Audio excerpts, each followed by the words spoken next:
दोस्तों नमस्कार प्रणाम। आप देख रहे हैं दोस्तों थैंक्स न्यूज।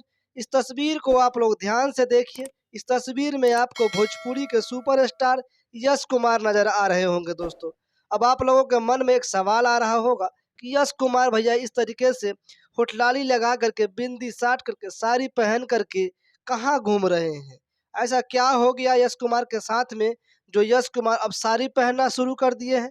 तो चलिए इस फोटो की कहानी को हम बताते हैं कि इस पीछे फोटो की कहानी क्या है। दोस्तों यह जो है सो एक फिल्म की शूटिंग के सेट का फोटो है दोस्तों, जिस फिल्म का नाम है चाची नंबर वन। दोस्तों भोजपुरी के सुपर स्टार यश कुमार जो है सो हमेशा कुछ ना कुछ अलग करने की कोशिश करते हैं। दोस्तों आप लोगों को पता ही है, वही जो है सो अब कुछ एक नया फिल्म बन रहा है, फनी फिल्म बन रहा है, कॉमेडी वाला, चाची नंबर वन, जिसमें आपको यश कुमार दिखने वाले हैं, बतासा चाचा दिखने वाले हैं, भोजपुरी के फनी किंग। दोस्तों इस तस्वीर में यश कुमार आप लोगों को कैसे लगे?